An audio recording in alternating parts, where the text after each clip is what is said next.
I mean, Alfred is almost partially psychopathic because he's been desensitized by war, and doesn't express feelings easily or even recognize feelings.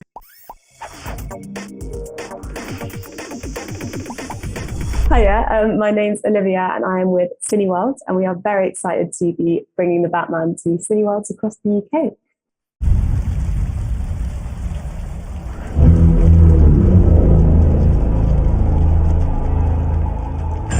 Police! Hands up! Stay still! Get out of here!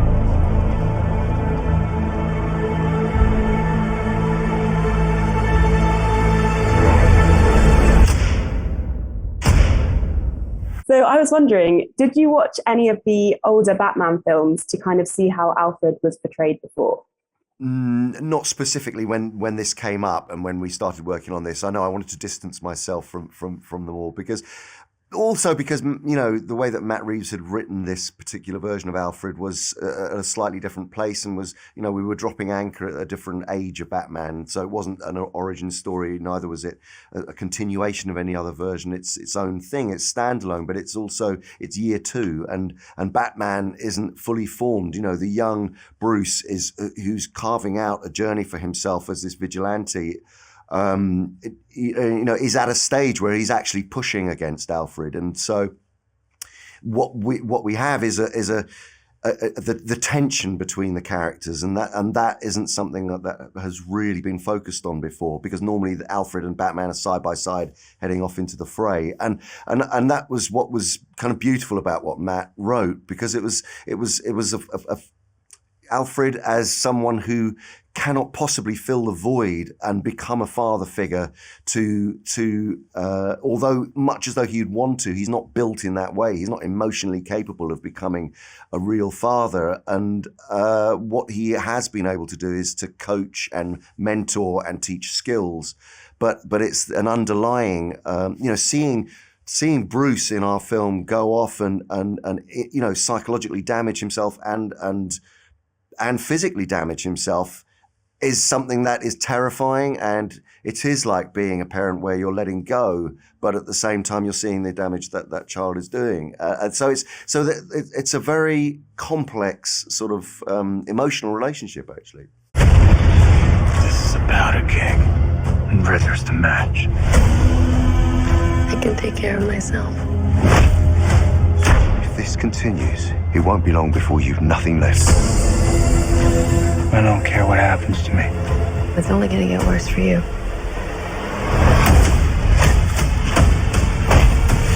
Whoa, take it easy, sweetheart.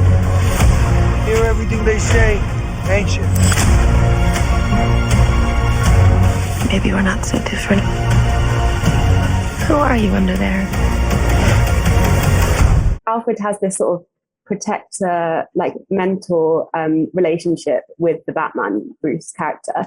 And I was just wondering if this is kind of something that you took on a bit whilst you were filming with Robert Pattinson, or if you guys kind of bounced off each other's ideas on set of how you wanted to portray the relationship between the two characters.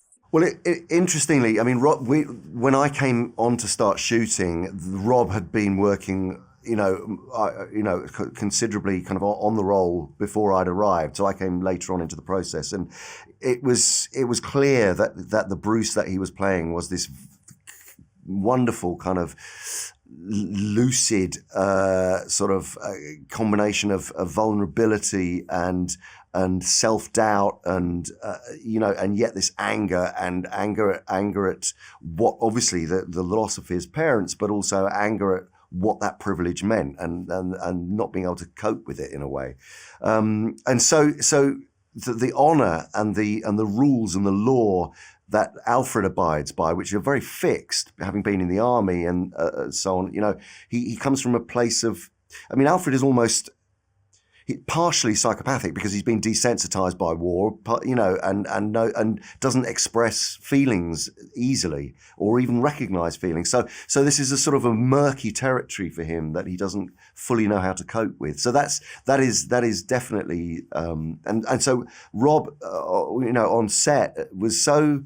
he was so into character, and it was incredible what, we're sort of watching and working with him, and we just sort of quite quickly, I think, and through Matt's direction, found that way of working with each other that was supportive. I mean, we also had fun, but it was kind of, it was intense stuff.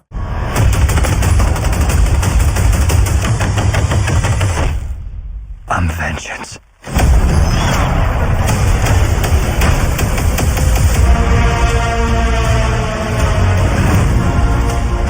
What's black and blue and dead all over?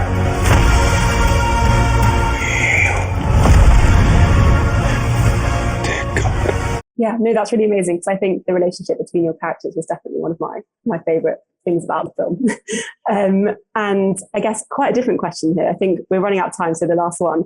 But at Cineworld, this film is going to be playing in IMAX and 4DX and ScreenX, Brilliant. Which will be incredible. And I was just wondering if you've tried any of these, and what would be your choice to watch the Batman in? Oh, I think ScreenX would be incredible, actually, and especially with, Greg Fraser's cinematography is stellar in this movie, I think, and it just Gotham is just going to look amazing in 4X. So, yeah, and ScreenX. It's going to be a bit immersive for sure. Yeah. I think we're out of time now, but thank you so much for speaking with me. Pleasure. I got you! I got you!